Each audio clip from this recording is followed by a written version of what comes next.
Schlatt, You are such a pussy person. you're just kind of a nuisance. Hello everybody, how's your day going? Because it's about to get better. Today we're going to be talking about JschlattLive. What he used to be, what he is now, and of course, how it'll affect you. What is JschlattLive? You know, is he a YouTuber, or a businessman, or a streamer? No, not that one. I know it sounds like a goofy question, but whenever you stop and think about it, it's actually a lot more interesting. I mean, it's something that everybody seems to have drastically different opinions on, from him being this larger-than-life figure to him being this shy, timid guy. But it's a question that I didn't even think about. Not until I watched a series that he made completely unintentionally. A series that he holds a lot of pride for, and a series that I won't get into spoilers. This series of videos will show you exactly what JschlattLive is. Welcome Home is the name of the first video on this series, published September 28th of 2018 by the small up-and-coming YouTuber JschlattLive. Not JschlattLive or Big Guy or Schlag. What's going on, Schlagheads? It's me, Schlag. No, just JschlattLive. And this video was, even whenever it was created, a spit in the face of YouTube, as it was an incredibly outdated content form, even for 2018. I know, 2018 was 10 years ago, can you believe it? It was a completely outdated content form that no one had been watching for years, and yet JschlattLive makes it clear that's how he likes it, and he has no intention on changing. And the next video, Who Are You Really?, accents this perfectly, as JschlattLive talks about how that video is a time capsule, how the person inside of that video will never see the light of tomorrow and is stuck in that video, which is an incredibly interesting topic, especially for a Call of Duty commentary channel. We did it. But this should really tell you, the guy making these videos, he ain't no chump. He's not here to just regurgitate some easy conversation. No, he's here to think and bring us along with him. With the next 3 videos, it's revealed what his dream is. He wants to be a YouTuber, and I know. He's just like me! He's just like me! Who doesn't? But the way that he talks about it is really interesting, because he talks about it in a sense that not most do. In the first video, Internet Fatigue, he talks about how he's avoiding meaninglessness on the internet and what he's doing to stay actually engaged through his endeavors online. How you get so burnt out over the idea of interaction and intimacy on social media, yet tend to not actually get anything out of it. The next video, 8 years of creating, he talks about his history on the website of YouTube, where he started, how he's grown, and in Work-Life Imbalance, he talks about how he's still going at it, dedicating a large chunk, if not basically all of his time, solely to YouTube. And it should be overwhelmingly apparent how badly he wants to be a YouTuber, because the next 2 videos are also about it, but not in the way that the last 3 were. Because if the last 3 were about how badly he wants to be a content creator and what he's doing, the next 2 are how important it is he makes content that he enjoys. With what does internet success look like, he talks about how easy it is to compare your success to other people's success, how it's easy to just chase monetization and not do fulfilling things. He talks about how important it is for you to make content that you really enjoy and not just stuff that you make brainlessly to get a paycheck. But also keeping an interesting emphasis on greed and its role in motivating people and causing them to be better. Is good, quoting, in a way. Greed is good.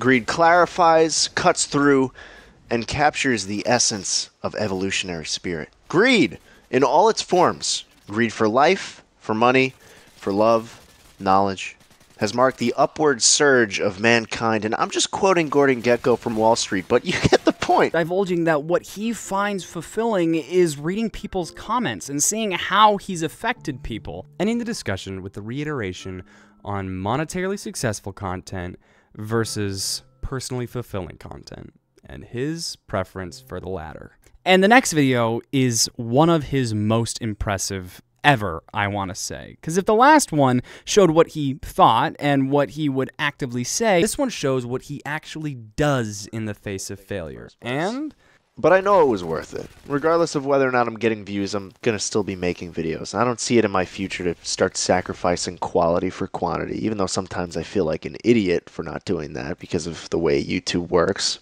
I'll be making shit regardless. Don't you worry about it. The need to work is in man's DNA. The only way you're going to stop that is with a bullet. He takes it on the chin. As I said earlier, this guy ain't no chump. I mean, he's been struggling for the better part of a decade now. It's gonna take a little bit more than just some failure to knock him off his course. No, this guy is steadfast in his morals. So he keeps marching on with a commitment to fulfillment and a commitment to content. And the next 5 videos are a basket full of fun commentaries, from 2018 rewind sucking to machinima dying and rambling and public speaking. And sandwiched in between those is this bizarrely serious one. He mostly just reiterates points that he's already made, so I won't talk about it. He does quote Bo Burnham, though, so I guess I'll put that up. It makes us put out an IV drip of just mediocre content. And after those 5, he's halfway through this series. At this point, we've seen this guy as he's started, as he's continued and struggled, but persisted in lieu of his dream. And finally... Round of applause, boys. Round of applause. We did it. We did it. I did it. I did it. I don't hear you clapping. I don't hear you clapping. This next video is a celebration. After all, 100K finally puts you on the map. You get your own check mark, and YouTube actually sends a plaque to your house. It's a lot more official. And while you might think that he's overwhelmed because that's a lot of people, you would be wrong. Because while for us 100K is a huge number, and it certainly is a milestone, for him, 100K is just 1,000 more than 99,000. He's seen this number go from 1 to 10 to 100 to 1,000, possibly back down to 100 again. And he's seen it go up and down and it crawl to this number. It's not something that is overwhelming to him because he's seen the progression, and so he's the furthest from overwhelmed. And if that's where the series ended, this video would be an optimistic video on how this man struggled yet kept pushing forward and was eventually able to accomplish his dreams of becoming a content creator. But this isn't the final video. He wouldn't falter to failure, but success, that's a different story. To quote a horse, how hungry? Wait, wrong horse. You never get a happy ending, because there's always more show. And in the next video, we're going to see what that show is.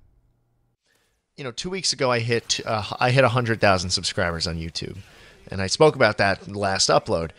And today or tomorrow, I'm gonna have 110, and everything's just been going so quickly. It's just a lot. It's a lot, and it's quick. The next video is labeled Too Much, Too Fast, and like the title would suggest, he was wrong.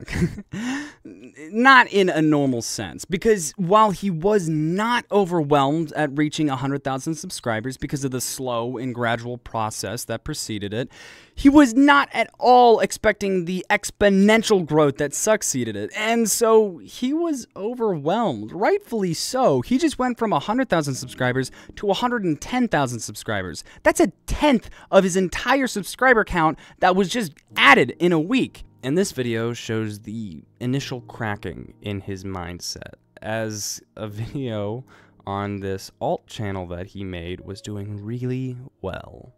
An alt channel named JschlattLive.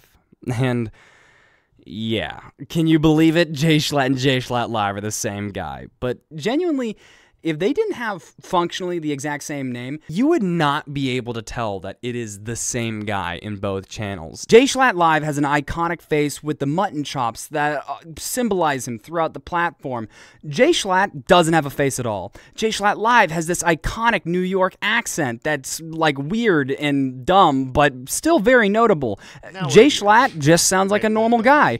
There are practically zero similarities, even down to the content. One's comedy, one's commentary. Jschlatt talks about how this new channel has gotten exponentially more views in a fraction of the time. Something that is clearly really affecting him, as in his mind, he was put on a crossroads. Except I would say a better term would be a highway.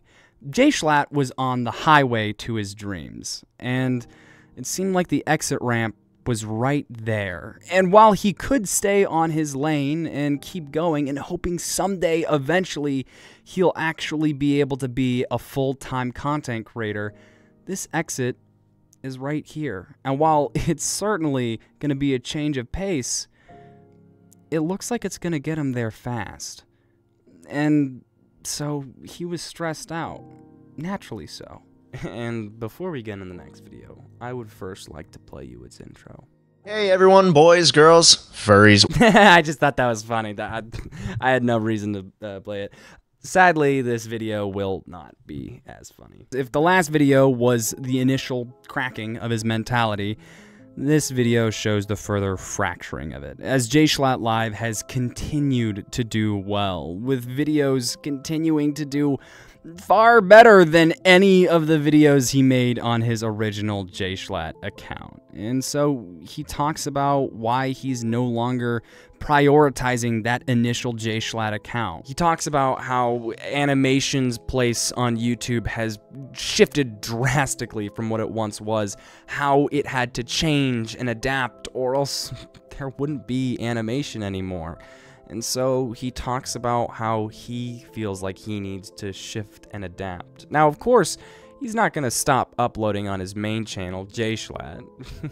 He's just going to focus most of his attention to JschlattLive, as that is becoming more and more viable for his actual dream to be a full-time YouTuber. It sounds bleak, but he does end the video optimistically, because he planned to do everything. Stay at school, stay at his job, stay working on JschlattLive, and he still wanted to make JschlattLive content, which is a hefty goal for certain. The next video, he doesn't talk about YouTube, not in a normal sense, because instead he talks about the tragic effects that the internet and content creation can have on your mind. The effects of being too wrapped up in a character to be able to live life. In this video, he talks about the tragic passing of the beloved creator Etika, which is not something that I am qualified to talk about, so I won't. The next video is probably one of his most potent, as it's been nearly a year and a half since the last time he uploaded a video on this series, and while he still made Inbox, the other side of this channel, where people ask him questions online and he gives them his answer and his takes on it, which is an incredibly cool series. The only reason why I'm not including it is because it would basically double the length of this video because of the content in it, and also I don't feel like it really properly shows what JschlattLive is. I do want to bring up a couple quotes, so I'll just play those here. There's not a lot of bad reasons to be sober. The reason that is still on my channel, the reason those old commentaries are still on my channel, is because they're bad. Because they're bad. Because you can look at someone's channel that has deleted all the evidence of that they were terrible, and it gives you this idea that, oh, they were perfect from the start. Why can't I just start making videos and be awesome? No, that's not how it fucking works. Those videos are still there because I want you to watch them. I want you to see how, oh shit, this is fucking terrible, and then watch all of them if you want. See the progression I made. See how those videos helped me to get to where I am today. Bro, smoke. At the point of this commentary, JschlattLive has over 1 million subscribers, as well as JschlattLive does. The reason why he made JschlattLive in the first place, SMP Live, has now been over for over a year. And the traces of a college kid just talking about what was on his mind was few and far between. And while I respect JschlattLive greatly for what he says in this video about parasocial relationships, this video is kind of a betrayal of what he initially wanted of this channel. At the beginning, he talks about how he doesn't plan on having all the answers, how he doesn't actually intend for this to be some remarkable show, but it's important to him nonetheless. And at the end of the video, he says goodbye, having no idea when or if he'll ever say hello again. And of course, he does eventually say hello, around a year afterwards. And it is not a happy video, as he talks about a lot of the struggles that he's been going through. Scary instances with pets that cost him a lot of money, content falling through, and how a beloved family member had passed on. And in the least cringy way possible, adulting. But he does resolve that he wants to continue the series. And so at the end of the video, he says goodbye, intending to see everyone again very soon. And it's a cool video. I mean, Mr. Beast commented on it. And the next video is in a month. I know that's not a week, but hey, it's better than a year, you know? And this video, he talks about YouTube, where he started on the platform, how he's going, and his mentality about it, which is also what he talks about in all of these videos. For the past 3 years, every commentary he has talked about his starting on YouTube, and typically he uses it as a lens on how he's grown and how it can affect others. But sometimes he just talks about YouTube and his start on it, except for one video. And that video is the JschlattLive Christmas special. And that sounds ridiculous, but if you've been in the JschlattLive sphere for a while, you know that Christmas is a special time to him. He likes to be a little jolly. He likes to be a little holly. JschlattLive, for whatever reason, always seems to be more active during Christmas. And I know you can say it's because YouTubers famously make more money in that time, and that certainly has something to do with it. But I want you to think, what is the purpose of Christmas? What's the meaning of Christmas? Is it gifts? Is it Jesus Christ? Think. What is one good thing about winter, historically, not recent? You know, recently we have, oh, the snow is nice and it's so aesthetic and you get to stay inside and family. No, think past. What was good about winter? Nothing. It sucked. It was a terrible time. It was cold out. There was famine. There was hunger. There was sickness. Everything was miserable. Everything was dying. It was terrible. Nobody wanted to be alive. And yet, despite that,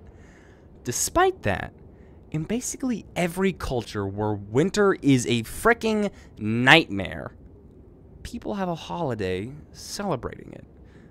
Because, well, whenever you go through something so miserable, whenever you go through something so terrible, all you want to do is think about something else. And so Christmas is a time that we're allowed to just forget about who we are and just be as blissful as a child again. It's not because winter is a better time. No, it's because it sucks so bad that people just decide, this is a time where I want to be happy. This is a time where I want to forget about everything else. Forget about all the turmoil of the world. We're allowed to forget about greed and the responsibilities. We're allowed to be as blissful as a child again. We're allowed to be who we once were. And I think that strikes true for JschlattLive. He longed to be a YouTuber, but once he actually accomplished it, it ruined him. Greed got him to be a YouTuber, but once he's there, what? Is he supposed to be more of a YouTuber? JschlattLive is now a caricature, a character that is bombastic and silly, but nonetheless longs for the era where he was just a guy with a dream. And that is what JschlattLive is. And I know I like to have these optimistic endings where I say, oh, but it's fine, but you won't find that here. JschlattLive is gone. JschlattLive is all that's left. And while I personally love his content, there's no doubt that it's kind of the exact opposite of what he hoped for himself. He explicitly stated about how he didn't want to have an IV drip of mediocre content, how he wanted to make stuff that he's truly passionate about and not necessarily care about monetary value, how he likes making stuff that's special, stuff that you have to actually engage with and think about whenever you watch it, not being something that you can just play and not think about and just watch and watch and watch. And that's what he is now. And it has its place. Don't get me wrong. I love that content. I enjoy it. But there's no debate that it's not what he wanted for himself. And I'm not one to blindly hate change. I believe that change is one of the most beautiful things about life. But there's no doubt that JschlattLive has changed against himself. But it's not all hopeless, because the Weekly Slap has clearly left an intense impact on the internet, with many people that watched it replicating the style of content. Some even down to the upload schedule for some reason. But I know that I've been inspired, and many people that I've talked to have been inspired as well. And of course, all of this could just be disregarded, because I don't know the guy. I would love to meet him someday, but until I do, all of this is just conjecture. It's hypotheticals based off of what he allows us to see. And if you want to know how this is going to affect you, it's not on YouTube like the last one was. No, this is, if you have dreams, you have to think of how you're going to be when you get them. It's not just about accomplishing the dreams, it's about what it might take. You have to ask yourself what you're willing to give up to accomplish it. And because if you're willing to give up all of your morals, all of your standards for yourself and what you want to be, is it really you accomplishing the dream? Do you love your dreams more than you love yourself? And if you do, is it really worth it to accomplish your dreams if you're not going to be the one to accomplish them? I know I don't, but who's to say that there's a choice in the matter? And this next part's for JschlattLive. So if you're not him, skip. Just, skip a couple seconds. I see you. Man, you can take that any way you want. Stupid, serious, ridiculous, or redundant. But I see you. And thanks. All I know is that the person you're listening to right now isn't me anymore. It could be an hour since this video got uploaded, and it could be a decade from now. My name is Schlatt, yeah, but the person you're listening to right now is not Schlatt anymore. Okay. Yeah, I don't typically like to do stuff like this, but I have a channel that's like the Weekly Slap. It's inspired by the Weekly Slap. Shocker. Dr. Derp Gamer does something inspired by JschlattLive. But yeah, it's called the Golden Frying Pan Man. It's up here. I'll probably comment, and that'll be like the first thing you can do. I'm not gonna advertise it much else out of this. It's just me talking over TF2 gameplay. It's considerably longer than most Weekly Slap videos are. It averages around 20 minutes every video, but it's just a thing that I make weekly. I don't know if I'll ever do an inbox because I'm an 18-year-old kid that didn't even make it to college, so any qualifications that he have, I don't even have.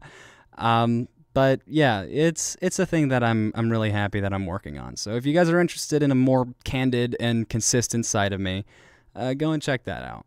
But that'll be it for the video. Thank you for watching.